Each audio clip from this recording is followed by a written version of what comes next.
Hello guys, welcome two rows का सवेरा।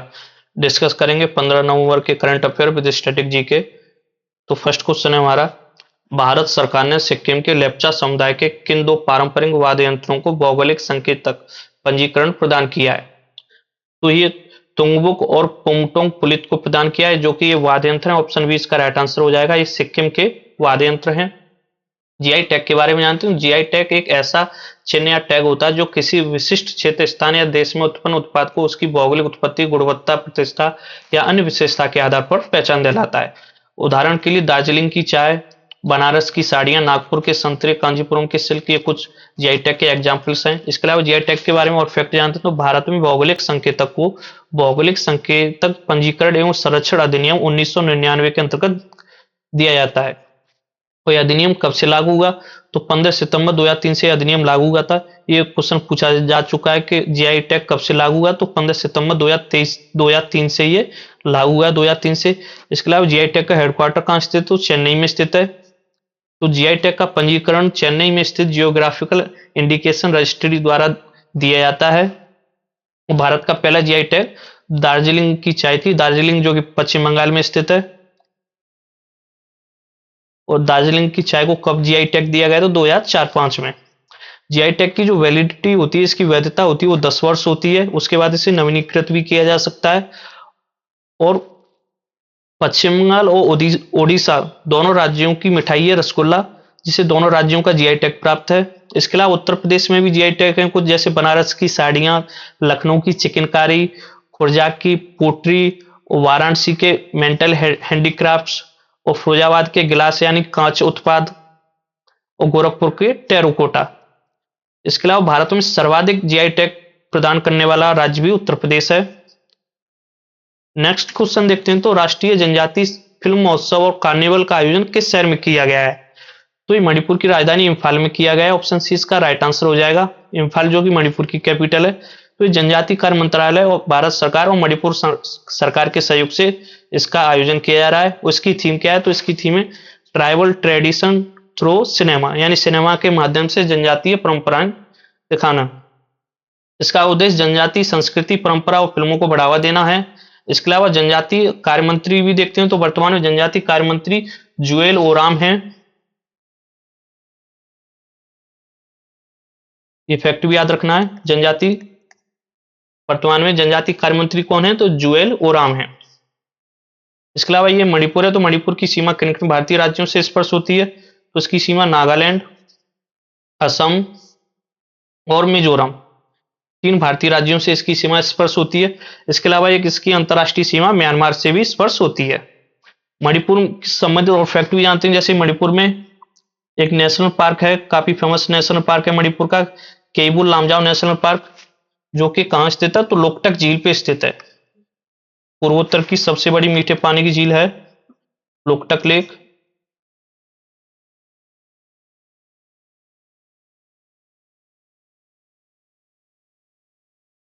इसी झील पर केबुल लामजाओ नेशनल पार्क भी स्थित है।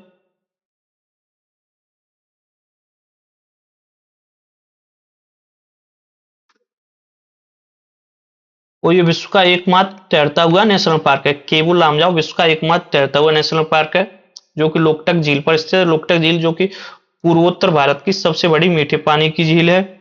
इसके अलावा मणिपुर की स्थापना कब हुई? तो मणिपुर की स्थापना 21 जनवरी 1972 को हुई थी। 30 जनवरी 1972 को इसकी स्थापना हुई थी। 21 जनवरी 1972 को भारत के 3 राज्यों की स्थापना हुई थी, मणिपुर, मेघालय और त्रिपुरा। तो ये फैक्ट भी याद रखना है। 21 जनवरी 1972 को भारत के 3 राज्य मेघालय, मणिपुर और त्रिपुरा की स्थापना हुई थी। इसके अलावा मणिपुर में हम सीट भी देखते हैं, जैसे राज्यसभा, लोकसभा और विधानसभा। तो यहाँ एक राज्यसभा सीट है, 2 लोकसभा हैं और 60 विधानसभाएं, 1 to 60 इसी क्रम में याद रखते हैं। वर्तमान में मणिपुर में राष्ट्रपति शासन लगा हुआ है, तो यहाँ के गवर्नर कौन है? अजय कुमार भल्ला। ये यहाँ के वर्तमान में राज्यपाल हैं। नेक्स्ट क्वेश्चन देखते हैं, तो कनाडा के नियाग्रा में आयोजित G7 यानी ग्रुप ऑफ 7 भी जिसे बोलते हैं, G7 विदेश मंत्रियों की बैठक के ऊर्जा ऊर्जा सुरक्षा और महत्वपूर्ण खनिजों पर आउटरीच सत्र में भारत का प्रतिनिधित्व किसने किया? तो ये विदेश मंत्रियों की बैठक है, तो इसका प्रतिनिधित्व भी भारत के विदेश मंत्री करेंगे, विदेश मंत्री डॉक्टर एस जयशंकर जी। तो G7 ग्रुप ऑफ, जिसे 7 कंट्रीज भी कहते हैं, इसमें वर्तमान में कौन कौन से कंट्रीज हैं? तो Canada, US, UK, France, Germany, Italy, Japan इसके सदस्य हैं। और जापान एशिया का एकमात्र देश ऐसा है जो G7 का सदस्य है। एशिया का एकमात्र ऐसा देश है जो G7 का सदस्य है। इसके अलावा कनाडा के विदेश मंत्री कौन है वर्तमान में? तो कनाडा की विदेश मंत्री वर्तमान में अनीता आनंद हैं।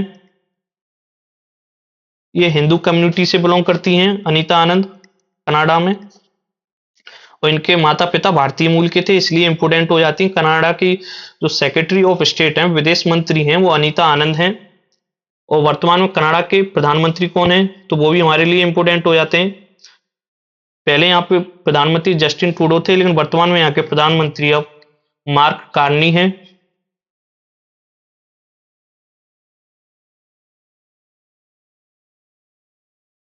मार्क कार्नी यहाँ के प्रधानमंत्री हैं। आपको कमेंट बॉक्स में बताना है कि कनाडा की कैपिटल क्या है, कनाडा की राजधानी बतानी है आपको कमेंट बॉक्स में।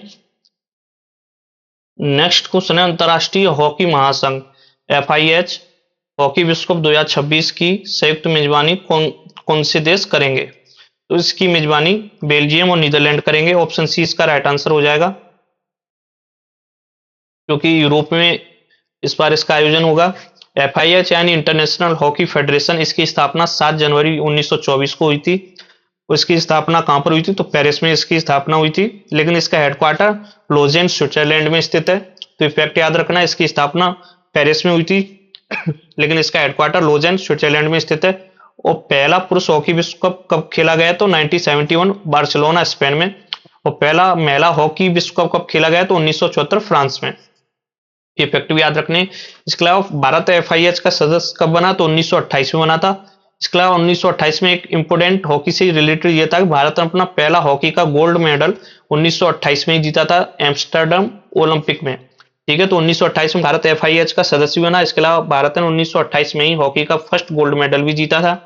इसके अलावा भारत ने FIH पुरुष हॉकी विश्व कप में अब तक 1975 में केवल एक बार FIH विश्व कप जीता, जो कि कहां आयोजित हुआ था? मलेशिया के कुआलालंपुर में। अच्छा, मलेशिया के कुआलालंपुर से आपको कुछ याद आ रहा है? तो आसियान 2025 सम्मेलन इस बार कहां हुआ था? मलेशिया की राजधानी कुआलालंपुर में। और जिसका 11वां सदस्य कौन सा देश बनाया था? तो ईस्ट तिमोर। इसके अलावा भारत में हॉकी का सबसे बड़ा स्टेडियम भी स्थित है, जिसका नाम बिरसा मुंडा हॉकी स्टेडियम है, जो कि दुनिया का सबसे बड़ा हॉकी स्टेडियम, और कहां? ओडिशा के राउरकेला में स्थित है। और आज बिरसा मुंडा जी का जयंती भी है। बिरसा मुंडा जी क्या जयंती भी है? 15 नवंबर को इनकी जयंती भी मनाते हैं। ये फैक्ट भी याद रखना, जनजाति गौरव दिवस के रूप में। और 15 नवंबर को ही झारखंड स्थापना दिवस भी मनाया जाता है। नेक्स्ट क्वेश्चन है, ग्लोबल कूलिंग वॉच 2025 रिपोर्ट किस संगठन या गठबंधन द्वारा प्रकाशित की गई है? तो यह संयुक्त राष्ट्र पर्यावरण कार्यक्रम के कूल कोएलिएशन द्वारा प्रकाशित की जाती है, UNEP द्वारा यह प्रकाशित की जाती है। ऑप्शन बी इसका राइट आंसर होगा। तो इसके बारे में जानते हैं। इसमें वैश्विक शीतलन क्षेत्र के प्रगति और चुनौतियों को प्रकाश डाला गया। और ये कहां प्रकाशित की गई? तो ये अभी ब्राजील में जो COP30 सम्मेलन चल रहा है, COP30 ब्राजील के बेलेन शहर में, वहां पर ये प्रकाशित की गई है। ब्राजील के बेलेन शहर में COP30 सम्मेलन चल रहा है, तो वहीं पर ये लॉन्च की गई है। तो इसके बारे में और जानते हैं। तो इसका जो बीट द हीट अभियान है, वो ब्राजील के COP30 प्रेसिडेंसी और UNEP कूल कोएलिएशन द्वारा बीट द हीट कार्यक्रम अभियान चलाया जा रहा है, जिसमें 185 से अधिक शहर शामिल हैं। UNEP के बारे में जानते हैं। तो इसकी full form United Nation Environment Programme है। इसकी स्थापना 5 जून 1972 को हुई थी, इसलिए 5 जून को हम विश्व पर्यावरण दिवस भी मनाते हैं। इसकी स्थापना किस अवसर पर की गई? तो स्टॉकहोम मानव पर्यावरण सम्मेलन 1972 के अवसर पर इसकी स्थापना की गई थी। इसका हेडक्वार्टर नैरोबी, जो कि केन्या की राजधानी है, वहां पर स्थित है इसका हेडक्वार्टर। और यह संयुक्त राष्ट्र की पहली एजेंसी जिसका हेडक्वार्टर अफ्रीका महाद्वीप में स्थित है। विश्व पर्यावरण दिवस UNEP द्वारा 5 जून को आयोजित किया जाता है। और पहला विश्व पर्यावरण दिवस कब मनाया गया? तो 1974 में। जिसकी थीम क्या थी, ओनली वन अर्थ इसकी थीम थी 1974 में जो विश्व पर्यावरण दिवस मनाया गया था उसकी। नेक्स्ट क्वेश्चन है विश्व दयालुता दिवस, वर्ल्ड काइंडनेस डे विश्व स्तर पर कब मनाया जाता है? तो ये 13 नवंबर को मनाया जाता है, ऑप्शन बी इसका राइट आंसर होगा। 12 नवंबर को इसके अलावा क्या मनाया, तो 12 नवंबर को राष्ट्रीय पक्षी दिवस मनाया जाता है।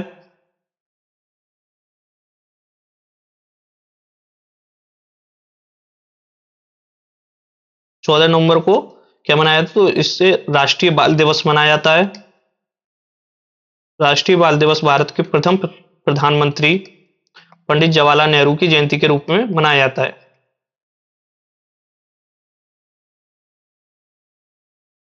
इसके अलावा 15 नवंबर को, तो 15 नवंबर को बिरसा मुंडा जी की जयंती मनाई जाती है, जिन्हें कि धरती आबा के नाम से भी जाना जाता था।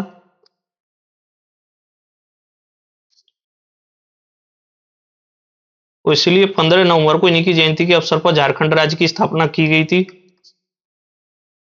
झारखंड की स्थापना कब की गई, तो 15 नवंबर सन 2000 में इसकी स्थापना की गई थी। और ये भारत का 28वां राज्य बना था झारखंड।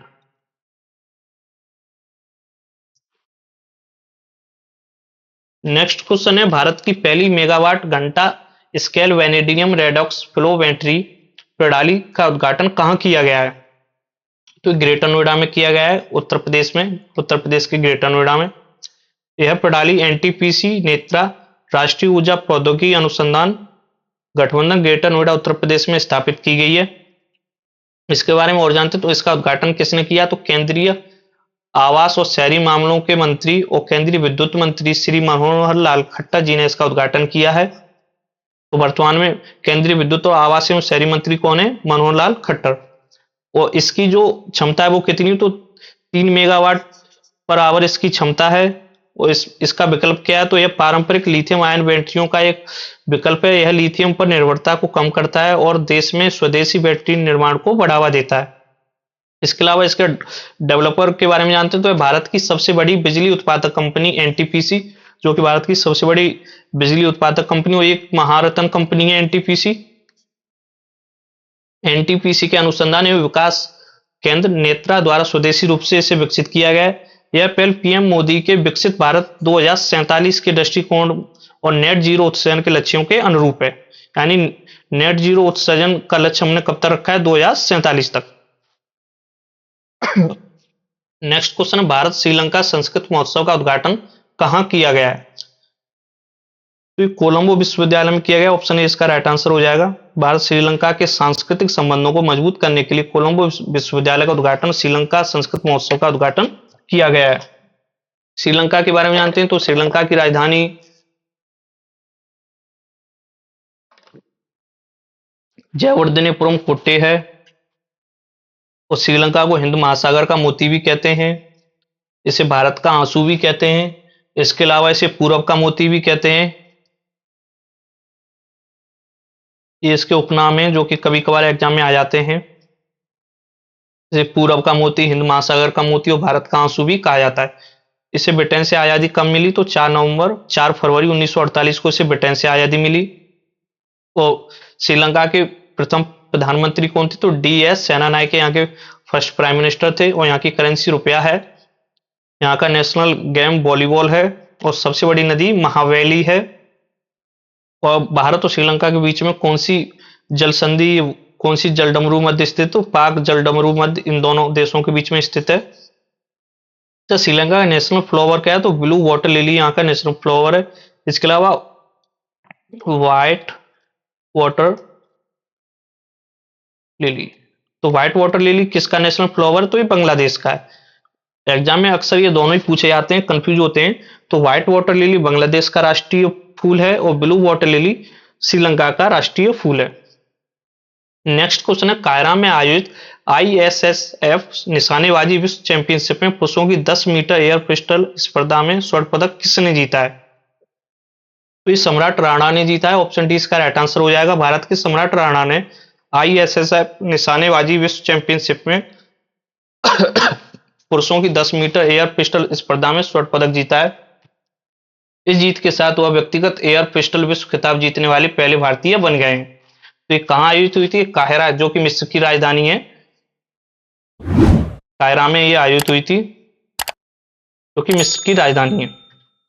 नेक्स्ट क्वेश्चन है, हाल ही में भारत और बहरीन के बीच रियल टाइम सीमा पार भुगतान को सक्षम करने के लिए किस के बीच में साझेदारी की गई है? बहरीन जो कि एक अरब प्रायद्वीप का देश है, तो ये एनपीसीआई इंटरनेशनल पेमेंट्स लिमिटेड और बेनिफिट कंपनी के बीच में की गई, जो कि बहरीन की कंपनी है।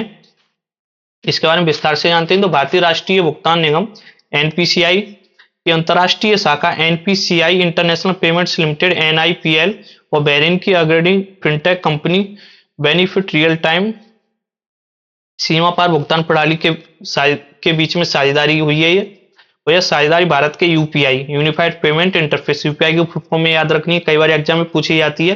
तो यूनिफाइड पेमेंट्स इंटरफेस को बहरीन के इलेक्ट्रॉनिक फंड ट्रांसफर सिस्टम से जोड़ती है, विशेष रूप से पावरी प्लस सेवा के माध्यम से। इसमें भारत और बहरीन के उपयोगकर्ता तुरंत और सुरक्षित रूप से धन भेजने और प्राप्त करने में सक्षम होंगे। यह पहल 2019 में पीएम मोदी की बहरीन यात्रा के दौरान हुए समझौता ज्ञापन का परिणाम है। इसके अलावा बहरीन की राजधानी क्या है? तो बहरीन की राजधानी मनामा है, बहरीन की कैपिटल है ये।